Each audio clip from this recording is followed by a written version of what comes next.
Mamutol po tayo ng mga sanga ng bagumbili. At guys, samahan nyo ako mamutol. Ano ba, yung itong mga bulaklak. Mamutol tayo guys kasi yung bulaklak sa kapitbahay, yung mga bagumbilyan nila, nandito na sa amin.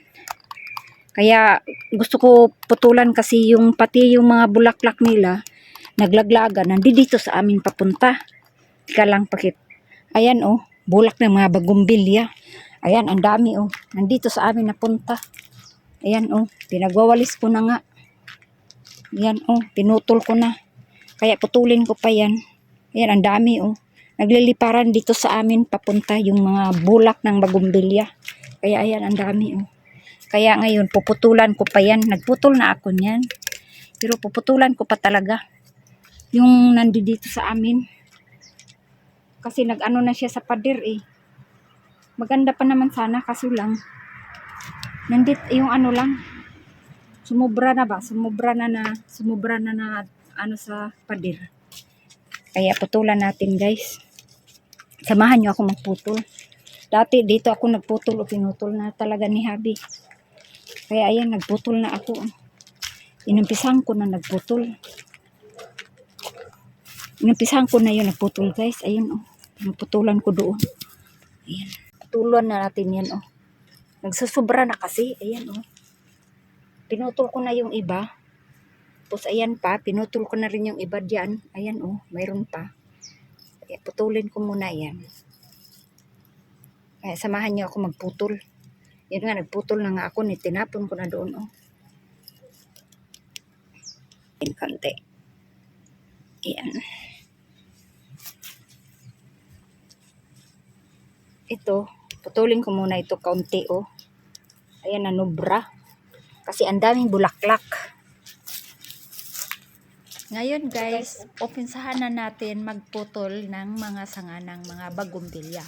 Bago po ang lahat, please subscribe and like ng ating channel. Ayan na, naumpisahan ko na pagputol. Sus, Ginoo, napakasayang ng mga bulaklak, napakaganda pa naman. Tingnan nyo po ang bulaklak ng bagumbilya. Puting-puti at saka lago na lago ang mga bulaklak. Ang puno Ang niya. dami para mga bulaklak. Tingnan nyo, ang ganda talaga. Ang kaso lang po, hindi po kasi sa amin yan, sa kapitbahay namin. Kaya kailangan kong puputulin kasi nasisira din ang ano namin, yung pader. Kasi kumakapit po yung ibang mga halaman nila sa pader namin. Kaya nasisira. So, ayan na nga po guys.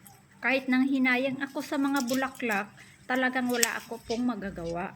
At kailangan ko talagang puputulin yung mga sanga. Kasi napakadami po yan. Wala na po kasi silang asikaso ang may-ari niyan kasi mga matatanda na rin yung nakatira dyan sa kabilang bahay. Yung mga halaman nila wala na rin isikaso kaya walang putol-putol, walang linis-linis yung bakura nila kaya yung mga sanga nagpuntahan na sa amin. Kaya po guys, ginawa ko po to kasi habang may oras po ako dito na magagawa, magpuputol, maglilinis. Kasi pag wala na po ako dito, babalik na po ako sa Taiwan, wala na pong magpuputol dito, walang maglilinis dito sa bakura na to. Mayroon namang magdidilig ng mermoda. Mermoda lang ang diligan pero hindi po sila naggugupit. Sa totoo na lang po, hindi naman po ato sa bahay ko no. Kay Andro po itong bahay pero wala naman po silang oras maglilinis. Kaya pag nandito ako mag-holiday, nagpuputol po ako, naglilinis ako sa buong paligid ng bahay. Kaya tuwang-tuwa sila pag nandito ako, nagbabakasyon, nagha-holiday ako. Pero sa totoo lang guys, tourist lang po ako dito sa Australia no. Kasi hindi naman po talaga ako totally nakatira dito. Tourist lang po talaga ako. Tourist visa lang po ang punta ko dito. Tourist visa lang. Hindi po ako dito residence. Kaya ayun na guys, pag tuwing ako pupunta dito, mag-holiday, ganyan talaga ang ginagawa ko. No? Nagpuputol talaga ng mga sanga ng mga kahoy. Kasi pag hindi po yan pinuputol, ang mga sangang kahoy na yan, patuloy yan silang hahaba, papunta sa lupa. At saka yung mga dahon at mga bulaklak, naglalaglagan sa lupa at nagliliparan. Kaya ayan na, ang ginagawa ko, pag tuwing ako'y nandito sa Australia. Ayan na po Dami. guys, nang hinayang po Dami ako sa siyang mga bulaklak. bulaklak kasi ang Ayan gaganda niya, pa, ang kaya siya lalago pa mabuhay sa ng mga bulaklak. Ang ganda po talaga eh. At saka maganda po talaga sa bahay na may mga halaman at mga bulaklak. Pero yung alaga naman, hindi naman ng ganyan na. Hindi naman sa amin Baka yan. may ahas ba? Ay sa kapitbahay naman yan, ay kailangan po talaga yan dapat nilang i-train para hindi makaabala din sa kapitbahay nila. Yun na nga, wala naman tayong magagawa kasi yun na nga, ang sabi ko, ang nakatira dyan sa kapitbahay ay mga matatanda na. Lagi lang silang nandyan sa loob ng bahay. At hindi na po sila lumalabas. May mga tao na lang po nang pumupunta sa kanila na siguro, bibisita o kaya pamilya nila. Kaya wala talaga tayong magagawa. Kaya gawin na lang po natin ang karadapat-dapat para sa atin. Ayun na guys, ang tagal-tagal ko dyan magugupit. Kasi po ang napakadami po talaga ng mga sanga ng mga bagongbilya. Tingnan niyo po ang ganda-ganda ng bagongbilya. At saka nakakapinik po yan kasi matinik man talaga yung bagongbilya. Tingnan niyo ang sayang talaga ng mga bulaklak, no? Ang lalaki pa. Ayan na nga, binuhat ko na yung mga ginupit kong mga sanga ng mga bagongbilya kasi nga inilalagay ko po doon sa tabi at doon ko po iniipon para madaling mahakot at malagay sa sasakyan niya. At ito na nga, pabalik-balik na lang ako dyan magdampot. Tapos, hindi pa po ako tapos maggupit ng mga sanga. Kailangan ko talaga kalbuhin yung banda sa amin, yung mga mahahabang sanga.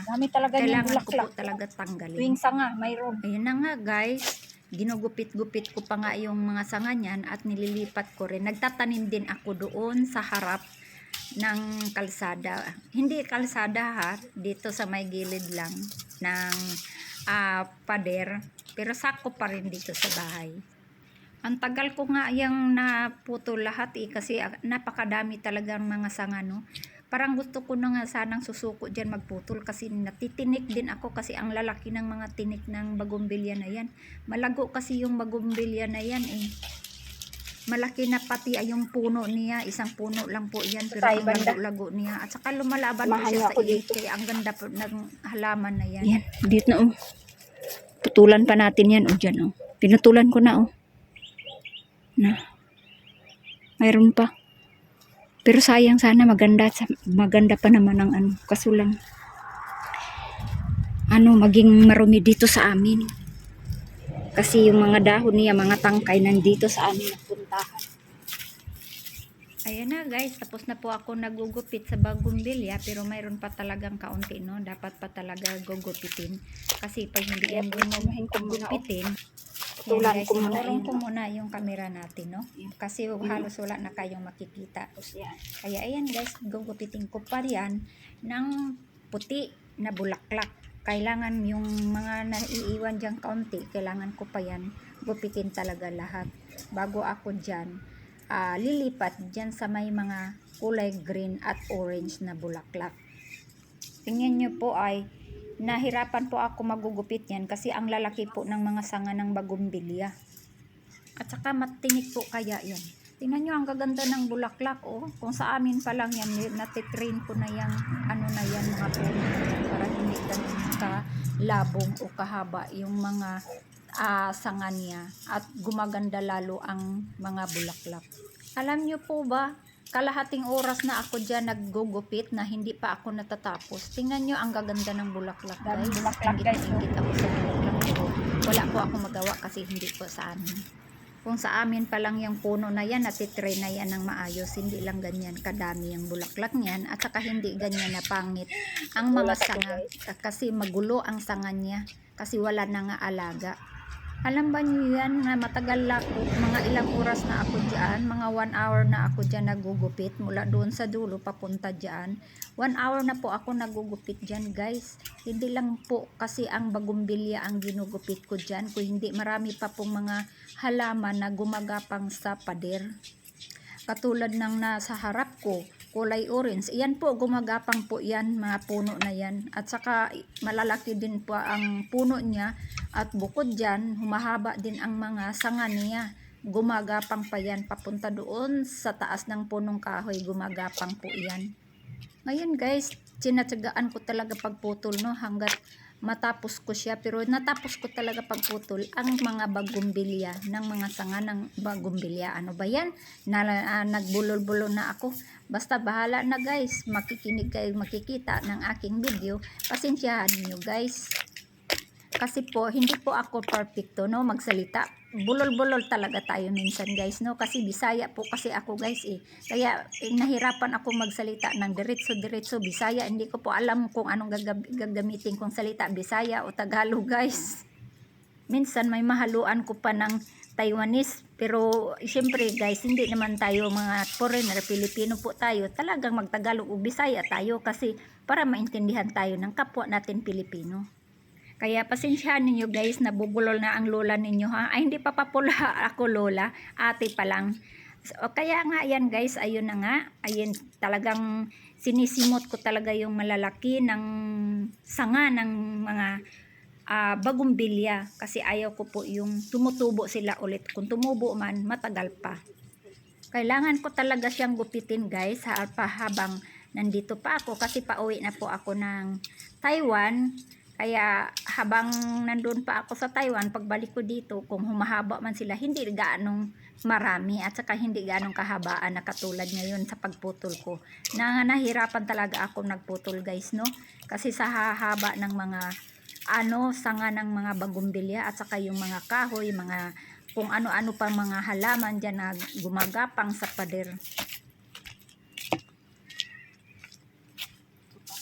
Pero okay lang guys, no, kasi nandito tayo sa Australia, wala tayong trabaho, hindi tayo nagtrabaho sa factory kasi ayun nga, wala tayo sa Taiwan. Kaya ito na lang ang gagawin natin. Ito po ang trabaho natin. Trabaho din pala, trabaho naman din to guys.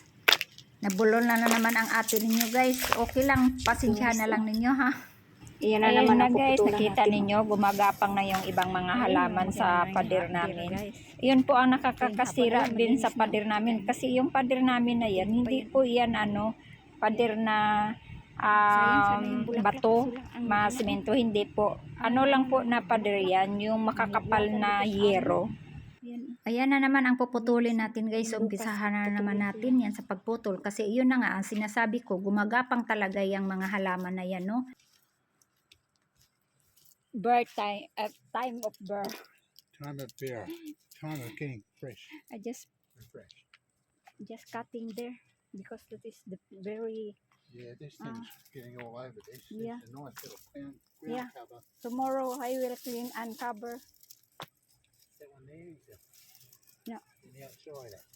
Yeah. Ayan, may tanong si Habi dyan guys. Mga halaman. Still going right. They grow nicely and they get the birds come in and Yeah. this is a native This bush. is the cutting this. That's an introduced one, yeah. But that's all right. Look. Yeah. That is here only. Mm. That is only here only because it is coming here. It's got all the roots coming up. Yeah. Then this one tomorrow I cutting. That one. Yeah, trim that off a bit. Yeah, cut here only. Bukas din, putulin ko yan. Malinis. Ayan ang kinakat ko. Mga bulaklak. May tinanim nga ako doon na puti. Nagtanim ako dyan. May mga tanim naman mga bagumbilyo si Habi din. Mag-inom tayo guys. Dinalhan ako ng beer. Lamiya kayo ni maglimpyo ta kay dalaan man tayo biro. Tumaba na ako dito sa beer guys. Tinan yung mukha ko. Nag-brown na sa init.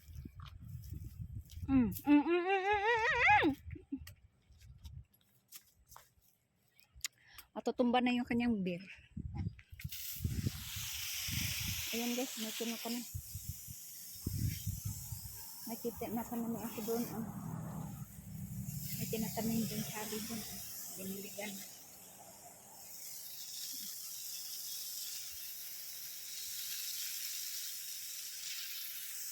What is that, honey? Olive tree. Olive. Yeah. I have planting here. Honey, I have a planting here. What? That one. That one. That one. This one. There. There. There, yeah. What's that? Like that. Like this flower. Bagumbilya. Ah, white one? White, yeah. Good. There's I must show you in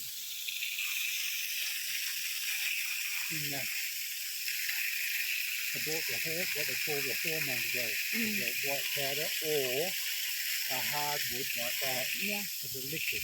And you Ah. dip the end in and it helps it Yeah. fire up and So grow. growing up. Okay.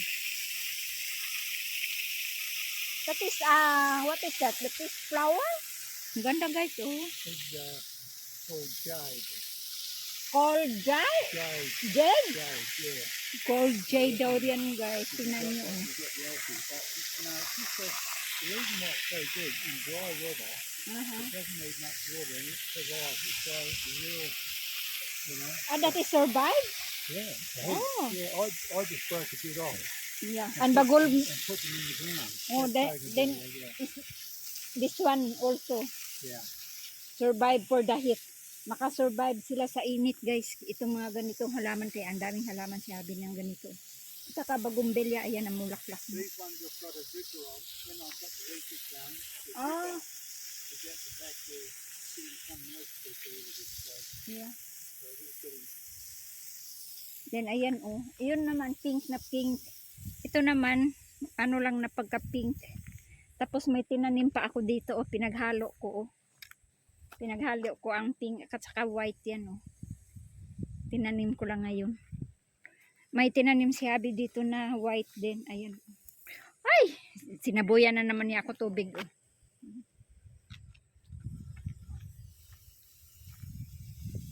Yung mermuda namin oh na ano. Yung mermuda namin guys oh nag-dry na sa init. Oh! Wind! Tinan mo guys, wind daw. Pero sinabuyan niya ako ng tubig. Tapos sabihin niya wind.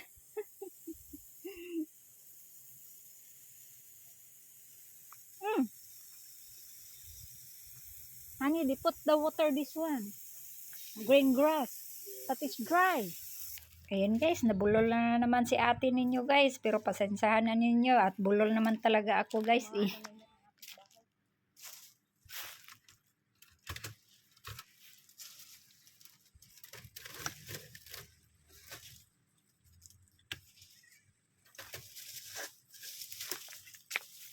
Ayan na guys, tingnan nyo nga yung hitsura ko guys, para na talaga akong taga-bundok. Pero hayaan nyo guys, masaya naman tayo sa gagawin natin, kaya gawin na lang po natin. Hindi na natin intindihin yung ibang taong na tumitingin o anumang masasabi nila. O wala akong pakialam dyan guys, basta ako ay namumutol at naglilinis. Wala naman po yatang masamang ginagawa ako eh. Ayan na guys, malapit na po ako matatapos sa pagpuputol ng mga sanga-sanga ng mga kahoy na yan. Ay mahilig kasi magkapang-gapang yung mga halaman na yan na na hindi naman siya magandang pagkahalaman guys. Mahilig lang talaga yung sa halaman na yan sumisiksik kung saan nang pwede silang gumagapang, doon sila po gumagapang. Kaya tingnan nyo guys, malapit na rin naman ako matatapos eh. Nagbirbir na nga eh, kasi tinatawag ako nag-iinom. Haya-haya ang buhay no guys, habang ganyan maglilinis at may magbibigay sa iyo ng pero. Haya-haya. Sana all laging ganon. Ayan na nga, malapit na matapos ko kung matapos sa paggugupit guys, pero hindi ko pa siguro nga yan matapos ng buong hapon. Kasi yan palubog na po kasi ang araw na yan. Kaya kung hanggat kaya na lang ng oras ko, saka ko na yan putulin. Saka na ko yan ihintuan. Ano ba yan guys? Bulol na naman si ate ninyo. Wala na naman sa sarili magsalita. Kaya ayan na guys, panoorin na lang natin. At sana po ay huwag nyo kalimutan mag-subscribe and like sa ating channel. At thank you po sa nanonood lagi, sa hindi nag-i-skip ng aking. At sana po hindi kayo magsasawa sa panonood ng ating video. Thank you sa lahat po. At yan na nga, pabalik-balik na lang si ate ninyo guys. Kasi yun nga, hindi ko po inaipon dyan sa tabi ko yung mga sanga-sanga na yan. Kasi ayaw ko po yung pabalik-balik ng trabaho ko.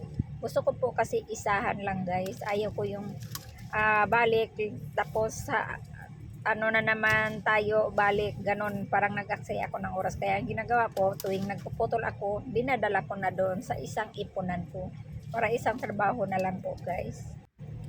Ang haba na po yung video ko guys, alam mo sumusobra na ng 20 minutes ito, no? Pero ganon talaga guys, ay kailangan natin mag-upload, ano, libangan lang ba, para malibang naman tayo sa sarili, at kasi wala tayong ibang ginagawa na masama sa kapwa natin. Ganyan lang tayo, upload habang tayo nagtatrabaho. Kaya yan lang, happy lang po tayo, no? Kaya video na lang po tayo guys, para may malibangan tayo, para ba din na may panoorin tayo habang wala tayong ginagawa, o makahiga-higa man tayo sa kama, sa upuan, wala tayong ginagawa, at may panoorin tayo, 'di ba? Pero sa totoo lang guys, malapit na rin ako matapos at malapit na rin maging gabi. Kaya ayun talaga, ganyan talaga tayo guys pag masipag eh. Hindi natin iniisip kung napagod na ba tayo o ano ng oras, o madilim na ba o maliwanag pa ba. Basta habang may oras, may kaya pa, hala, sige, banat, dira. Ganyan naman talaga masisipag na tao guys. Pero kung mga tamad-tamad pa na tao guys, na hindi man talaga yan magagawa ng ganyan, ang binabantayan yun, oras lang o gabi na ba, tapos kakain na, matutulog na, ganun lang mga taong mga tamad guys eh. Para ang mga taong masisipag, ganyan talaga. O, tingnan mo ako guys, o, sa sobrang sipag ko. O. Ayan, nabulol lang naman si ate ninyo guys. Lagi lang tayo anitong nakabulol-bulol. Sige lang, bahala, banat, dira. Pero malapit na rin talaga ako na tatapos niyan guys. Tingnan mo yung mga damo-damo na yan, o, gumagapang na sa pader guys. Kasi yung pader na yan, yero kasi yan guys, pero yung yero makapal yan na matibay. Hindi yan basta-basta na yero yung pader na yan. Kaya ayan nga, sumisiksik nga, gumagapang yung mga halaman na wala naman yung mga kalutay. Ano ba yan? Ano bang tawag niyan dyan? Na walang kahalaga yung mga halaman na yan ba? Ganun ba? Lutay-lutay na tuloy guys. Alam nyo ba yung lutay-lutay ibig sabihin? Gisi-gisi na yan sa Bisaya ba guys? Kaya ayan, bulol-bulol na talaga si atin nyo guys. Pasensyahan niya, matanda na kasi guys eh. Matandang ano na to, hindi pa lola. Ayan na nga guys, malapit na po ako matatapos. Ayan na lang ang mga binubunot-bunot ko. At saka may punong kahoy din yan. Kumbaga yung ugat niya, o yung pinakaugat, nandyan na yan po. Kaya kailangan ko yan matatanggal yung puno at maputol yung ugat. Kaya para hindi na siya babalik tumubo. Kaya kailangan ko yan gupitin at kung pwede lang, gagabasin ko yan po yung puno niya kung hindi kaya sa gunting. Kasi gunting po yung ginagamit ko. Manawag na ko guys.